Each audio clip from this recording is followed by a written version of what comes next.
Hi Steve, busy weekend for you last weekend. We had a lot of interest on the Matchroom show, and then we also had our Bolton show.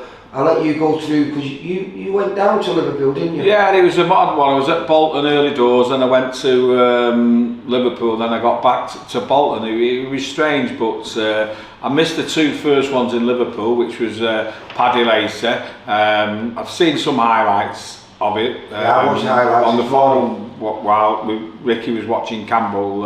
I kind of borrowed the phone and watched Paddy against that Jay McCarthy, and good performance. I think the only thing missing was a stoppage. He looked like he was going to get it a couple of times but never did. Fair play to Jay, you know, it was a big night for him fighting at the Echo, and obviously he didn't want to get stopped, and he put up a good performance. But yeah, good win for Paddy Lacer. And then because I couldn't get any Wi-Fi, I borrowed Sahir's phone for the Aqib fight while I was working, and so like I was watching glimpses of it, and you know, I thought he looked really well. Some combinations he put off were great, and he managed to get the stoppage, which is his first one, which is great. And maybe that's come through because he's been matched tough, and eventually he's had someone who's coming to try and beat him, and the openings were there for him. So that was very positive performance by Aqib on Saturday. And then I did get there for the big one, which was Jack Cullen, and unfortunately it didn't go our way. We was always up against it, you know. It was the B-side, and they're raving about this American, and you see why? Fair play to him, because at 22-year-old to come over and beat someone as good and as seasoned as Jack Cullen in the fashion he finished it was really impressive. I mean, I had Jack winning the first one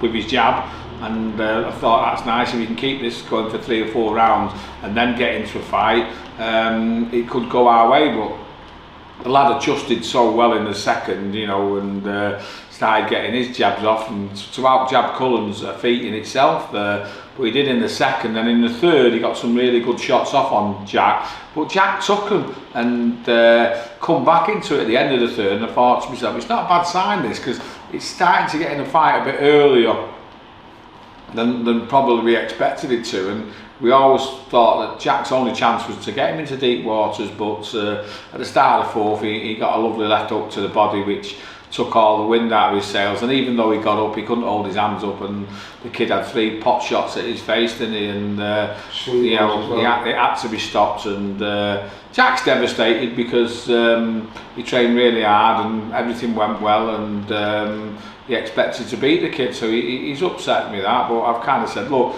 you know, we was put up against it. You know, they wanted to test their big American prospects, and unfortunately he was as good as they think he was. So you know, we'll just have to regroup and get down probably to British level, hopefully win a British title and get another opportunity. But it's disappointing, but it's not the end of the road for Jack. No, it's not. And then the Liverpool show, a show where we knew it was a show where hopefully all our fighters were going to learn and progress to the next level. We had a real good test for the top of the bill in Luke Evans, but the night started off really well. I think we I can't remember who started. Liam Gaynor started.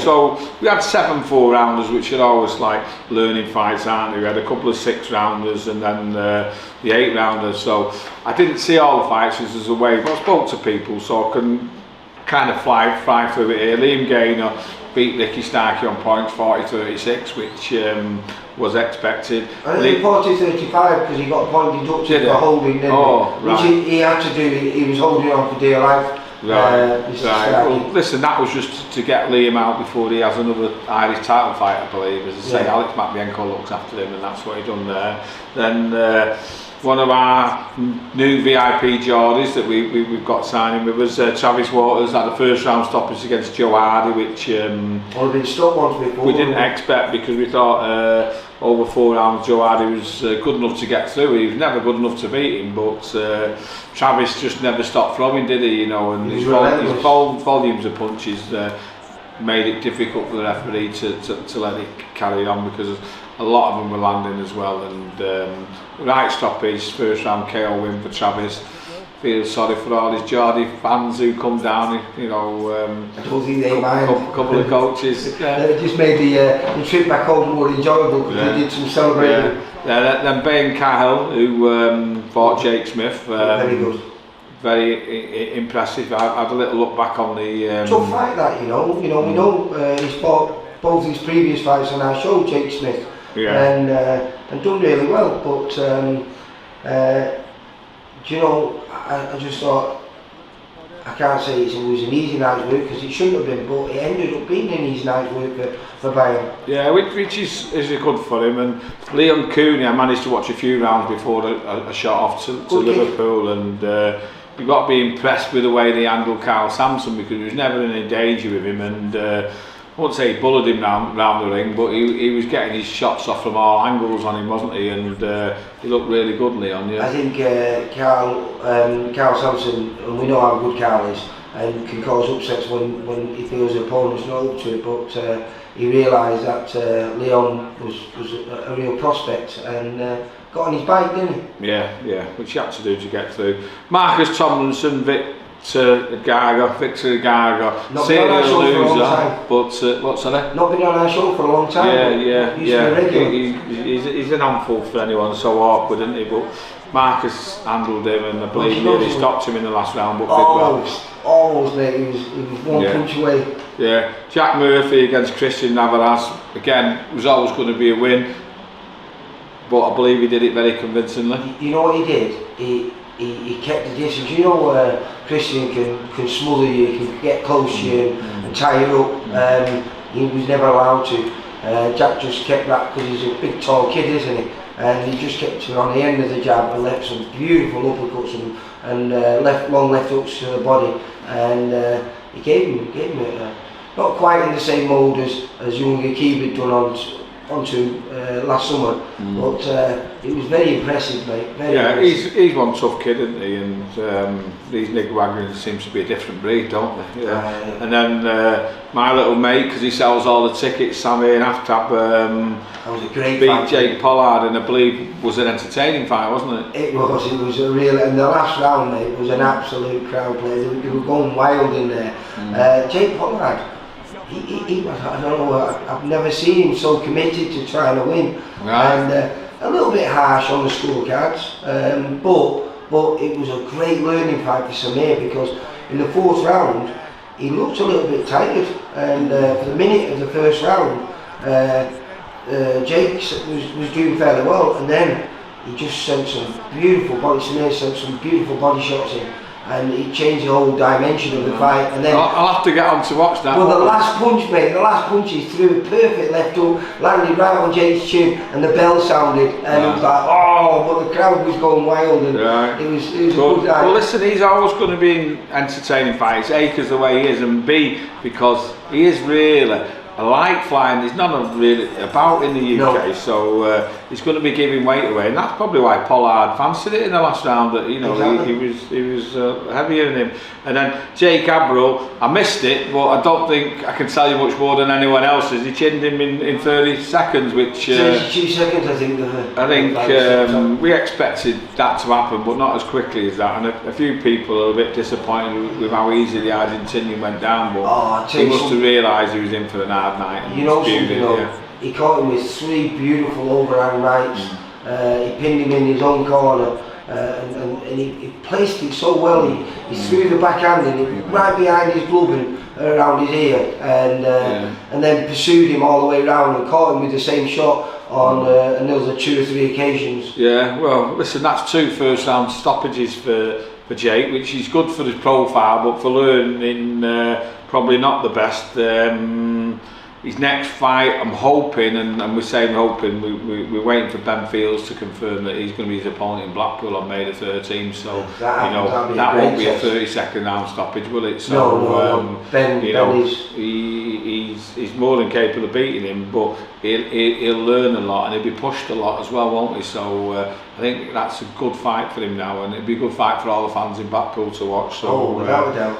The next one was a loss to Sahir Iqbal, which I've not had a chance to see, but a few people say he was on top early in the first couple of rounds, and then that Leicester Spino just kind of bullied him and ended up stopping him in the 5th, is it? Yeah, he got stopped. The referee had to jump in, but Sahir looked absolutely superb in the first round. It was like, everyone was talking it was a bad match for Sahir, because this kid's, you know, good and he's strong and he can knock people out for fun. Yeah. But you wouldn't realise that after the first round. You thought, Sahir's going to take him out. And I don't know if he must have caught him with a good shot in the second. He caught him with good shots all the way through the fight, but I think it must have done a little bit of damage, because he just wasn't throwing anything. Do you know what, Lee? I don't know him that well at all, but when I look at the size of him and to make 11 stone, you just wonder, is he fighting below? Yeah. 2 years ago, he was making welterweight, mate. Well, so, you know. Yeah, listen, people are different, aren't they? You know, so I'm not saying that's the case. It's just something, an observation of mine from seeing it there. And then the main fight, I just got back for the end of Luke Evans. So all I know is from talking to Matty and Luke is that he was quite pleased that they made an easy night's work of a tough opponent in Robin Zamora, who gives everybody an hard fight. But from what I'm being gathered, Luke just kept him on the jab, moved him around and boxed brilliantly. So I'm pleased with Luke. I think it's another 8 rounder on one of our shows, and he's ready for titles. Well, I think it was back to how Luke used to box, you know, when he first started out. Yeah. Always in the right position, never really getting caught, always placing his shots really well. And it was, you know, it was genuinely supposed to be a tough test for him.